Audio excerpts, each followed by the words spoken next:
tables between the hybrid and the grievance award. Mm-hmm. Do you know anything about that? Yeah.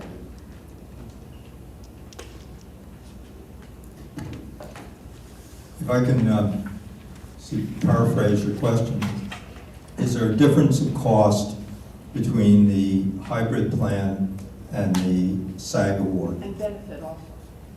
And what? Cost and benefit. Cost and benefit.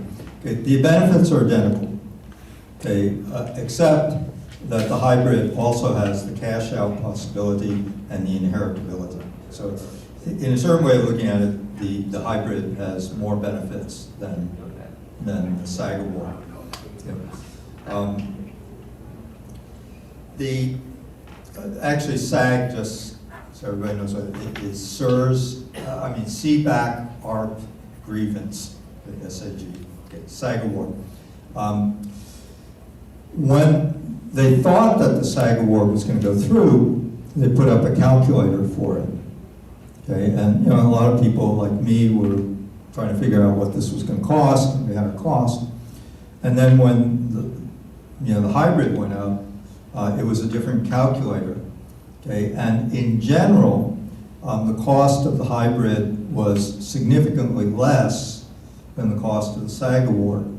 And we thought, well, that's because we're paying 3% more. So that sort of made sense. So that was kind of one of the things that we were saying, that if people are waiting for the SAG award, it might be a lot more expensive. Then they took the calculator down, okay, and now they're saying that it would be roughly equivalent to the hybrid, but they haven't put a calculator up. So I don't know. Nobody really knows until they put another calculator up whether there'll be significant difference in cost. The calculator's not there anymore? No. No, not the one for the SAG award. It is for the hybrid plan. It's there. Yes. On inheritance, I thought that I read that for the hybrid award, you have 3 choices in Sears. One where you get all the money yourself, one where you split it with a spouse, and one, I think it was option C, where you can choose to have 10 years of payments or 20 years of payments. And it doesn't matter whether you die. The payment would then go to your spouse or your child or whoever you designate. You're right, but I don't know very much about that option, so I don't want to talk about it. But there is that third one that is there, and there may be somebody's circumstance for which that is relevant. The vast majority, it's a straight, pension. Okay, and that's what I have concentrated on. But you're right. I mean, that exists too, but I don't quite understand it as well as I understand the others. But I thought it was saying that that's the only one where you can guarantee an inheritance. No, that may be true in tiers 2 and 2A, but it's not in terms of the hybrid. Because the hybrid, it's any option that you choose, the unexpended money goes into your estate. Where is that written? It's in it's the summary plan description, the SPD. And if you look on the back, there's something that will tell you how to find that on the internet. Okay. Yes, ma'am. Could you just clarify again if you have a shortfall value the hybrid, the proportional credit, will that come out of your salary? The question? You bang them back to your salary, and then how big the proportion would be? Is it based on when you're likely to retire? Okay. If you go to the calculator, okay, and on the back you can find it. Okay. You can put in how much money you have, okay, and then it will tell you how many years you can afford to buy with that money. Okay, and so that'll have nothing to do with your salary or your deductions or anything like that. It'll mean that that'll be the number of years on which your pension is based. Even if you've worked more years than that, okay, it'll be that number of years that you bought plus whatever future time you worked for the state. That's the way that they'll do that proportional. Yeah, but when I did that calculation, it came up with like a $64,000 shortfall. Okay. And so that's what I can't get clear in my head. How do I make up that 64,000 shortfall? How did it get to the 60? How do I make up the 64,000? How can you come up with the 64,000? The only way you can do it is to, if you have money in another pre-retirement account somewhere, or pre-tax retirement account, the way that's said. You can also sort of tweak it a little bit.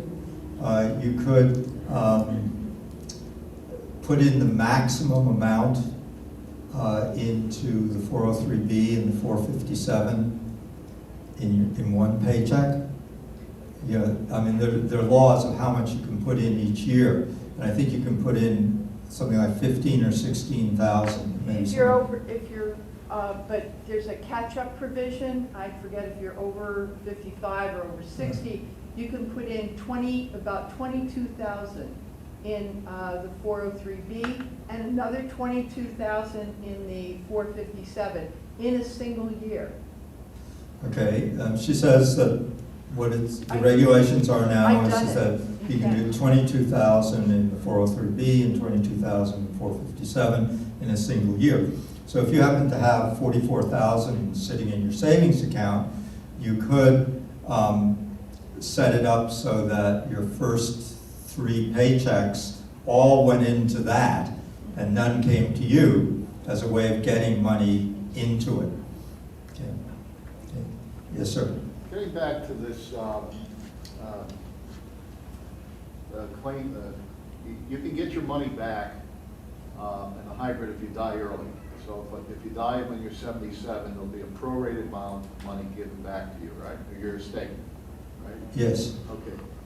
If you buy into the spousal benefit, if you take the insurance policy that reduces your annual pension for the spousal benefit, 50% or 100% spousal benefit, when does that, if you die, you can't take that money back until your spouse dies, correct?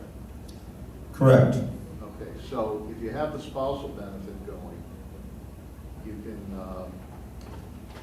you have the option, in other words, to take the full amount, let's say the 38,000, all right?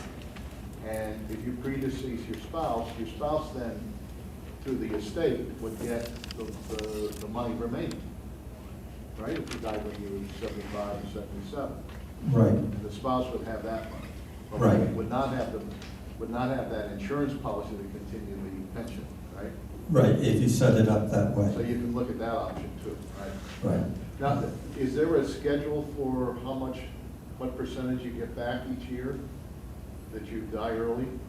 The question is there a schedule for what the estate would get if you die early, year by year? Not to my knowledge. I mean, I don't think they've dealt with it yet. You know. So again, to the earlier question, where is it written that this will take place, and how do we factor that into the plan? The summary plan description is on the website of the comptroller's office.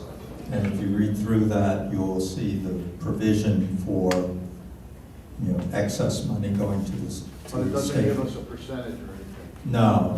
So this is a loosey-goosey thing. No, it's actual dollars. If I pay $400,000 to get into this thing, Right. and I live 10 years, and I get $30,000 Okay. a year, I've used 300 of the $400,000. Got It's the extra $100,000, right, that's inheritable. It's actual money, not some percent, right? Oh, yeah. And plus you would, Good. I think you would also get some interest rate on it too. Okay. You know, Yeah, but okay, that's good. Have I exhausted you?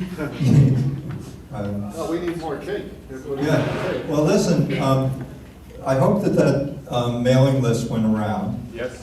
If any of you have questions, you can email me, and I don't mind doing this. I actually get a perverse pleasure out of doing it.